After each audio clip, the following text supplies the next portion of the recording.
कर्नाटक के मुख्यमंत्री सिद्धारमैया के खिलाफ जमीन घोटाले से जुड़े मामले में केस चलेगा। कर्नाटक हाई कोर्ट के जस्टिस एम नाग प्रसन्ना ने मंगलवार को कहा, याचिका में जिन बातों का जिक्र है उसकी जांच होगी। केस में मुख्यमंत्री का परिवार शामिल है, इसलिए याचिका खारिज की जाती है। राज्यपाल थावरचंद गहलोत ने 16 अगस्त को भ्रष्टाचार निवारण अधिनियम 1988 की धारा 17A और भारतीय नागरिक सुरक्षा संहिता 2023 की धारा 2018 के तहत सिद्धारमैया के खिलाफ केस चलाने की अनुमति दी थी। सीएम ने 19 अगस्त को इस हाईकोर्ट में चुनौती दी। मैसूरू शहरी विकास प्राधिकरण घोटाले में मुख्यमंत्री सिद्धारमैया, उनकी पत्नी, साले और कुछ अधिकारियों के खिलाफ शिकायत की गई है। एक्टिविस्ट टीजे अब्राहम प्रदीप और स्नेहमयी कृष्णा का आरोप है कि सीएम ने मुद्दा अधिकारियों के साथ मिलकर महंगी साइट्स को धोखाधड़ी से हासिल किया। सिद्धारमैया की ओर से अभिषेक मनु सिंघवी और प्रोफेसर रवि वर्मा कुमार पेश हुए। राज्यपाल की ओर से सॉलिसिटर जनरल तुषार मेहता ने पैरवी की। राज्य सरकार की ओर से महाधिवक्ता शशि किरण शेट्टी ने अपनी दलीलें रखी। मनिंदर सिंह, प्रभुलिंग के नवदगी, लक्ष्मी अयंगर, रंगनाथ रेड्डी, के.जी. राघवन सहित अन्य ने शिकायतकर्ताओं की ओर से दलीलें पेश की। सिद्धारमैया बोले, सत्य की जीत होगी। मुख्यमंत्री सिद्धारमैया ने कहा कि वे जांच का सामना करने से नहीं डरते, लेकिन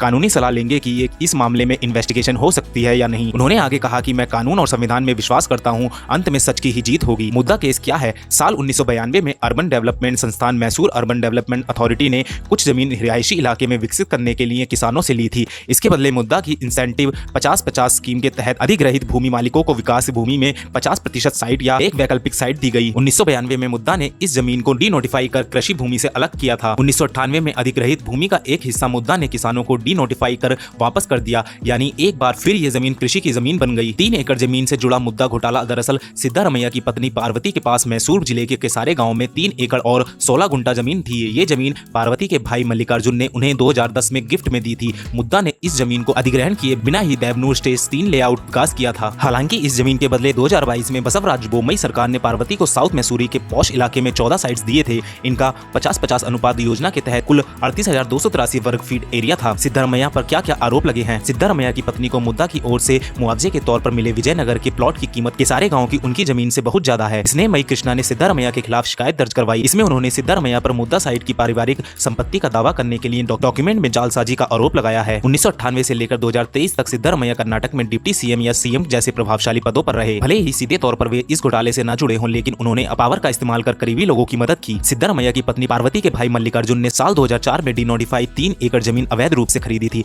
2004 से 2005 में कर्नाटक में फिर कांग्रेस जेडीएस गठबंधन की सरकार में सिद्धारमैया डिप्टी सीएम थे। योजना के तहत जिन लैंड ओनर्स की भूमि मुद्दा द्वारा अधिग्रहित की गई है, उन्हें मुआवजे के रूप में अधिक मूल्य की वैकल्पिक साइटें आवंटित की गई हैं। साथ ही रियल एस्टेट एजेंट को भी इस स्कीम में जमीन दी गई है। भूमि आवंटन घोटाले खुलासा एक आरटीआई एक्टिविस्ट ने करते हुए कहा कि पिछले 4 वर्षों में 50-50 योजना के तहत 6,000 से अधिक साइटें आवंटित की गई हैं। भाजपा सांसद और प्रवक्ता संबित पात्रा ने कहा कि यह 3,000 से 4,000 करोड़ रुपए का घोटाला है। इसमें सिद्धारमैया का परिवार शामिल है। कांग्रेस इस पर चुप्पी साधे हुए है। राज्यपाल ने जांच के आदेश दिए हैं, उनका शुक्रिया। घोटाले की जांच की मांग की गई। 5 जुलाई 2024 को एक्टिविस्ट गुरुबरा शांत कुमार ने गवर्नर को चिट्ठी लिखते हुए कहा, मैसूर के डिप्टी कमिश्नर ने मुद्दा 8 फरवरी 2023 से 9 नवंबर 2023 के बीच 17 पत्र लिखे हैं। 27 नवंबर को शहरी विकास प्राधिकरण कर्नाटक सरकार को 50-50 अनुपात घोटाले और मुद्दा कमिश्नर के खिलाफ जांच के लिए लिखा गया था। बावजूद मुद्दा के कमिश्नर ने हजारों साइटों को आवंटित किया। सिद्धारमैया बोले, भाजपा सरकार में पत्नी को मिली जमीन आरोपों पर सिद्धारमैया ने कहा, 2014 में मैं जब सीएम था तो पत्नी ने मुआवजे के लिए आवेदन किया था। मैंने पत्नी से कहा था कि जब तक मैं सीएम हूं तब तक मुआवजे के लिए आवेदन न किया जाए। 2020 से 2021 में जब भाजपा की सरकार थी तब पत्नी को मुआवजे की जमीन आवंटित की गई। भाजपा सिर्फ मेरे खिलाफ झूठे आरोप लगाने की कोशिश कर रही है। भाजपा ने कहा, सीएम इस्तीफा दे। डिप्टी सीएम बोले, इस्तीफे का सवाल ही नहीं। कर्नाटक भाजपा अध्यक्ष BY विजयेंद्र, भाजपा भ्रष्ट कांग्रेस सरकार के खिलाफ लगातार लड़ रही है। उन्होंने कहा कि भाजपा हमारे खिलाफ राजनीतिक साजिश कर रही है। हाईकोर्ट ने अपने फैसले में साफ कहा है कि राज्यपाल द्वारा लिया गया फैसला सही है। इस फैसले को स्वीकार करते हुए सीएम को तुरंत इस्तीफा दे देना चाहिए। कर्नाटक के सीएम DK शिव कुमार, मुख्यमंत्री द्वारा इस्तीफा देने का कोई सवाल ही नहीं। उन्होंने कहा, उन्होंने कुछ भी गलत नहीं किया है, वह किसी घोटाले में शामिल नहीं है। यह भाजपा द्वारा एक राजनीतिक साजिश है। हम उनके साथ खड़े हैं, हम उनका समर्थन करते हैं। वह देश, पार्टी और राज्य के लिए अच्छा काम कर रहे हैं। कर्नाटक के मंत्री बोले, डबल बेंच या सुप्रीम कोर्ट में अपील करेंगे। कर्नाटक के मंत्री रामलिंगा रेड्डी ने कहा, हमें कानून पर भरोसा है, हम इसका मुकाबला करेंगे। हम डबल बेंच, अन्य बेंच और सुप्रीम कोर्ट में फैसले के खिलाफ अपील करेंगे। हम मुख्यमंत्री के साथ खड़े हैं। तो दोस्तों, आज की वीडियो में बस इतना ही। उम्मीद करता हूँ आपको ये वीडियो पसंद आई होगी। अगर आपको ये वीडियो पसंद आई तो लाइक करें हमारी वीडियो को और ऐसे ही अपडेटेड न्यूज पाने के लिए सब्सक्राइब करें हमारे चैनल को। धन्यवाद।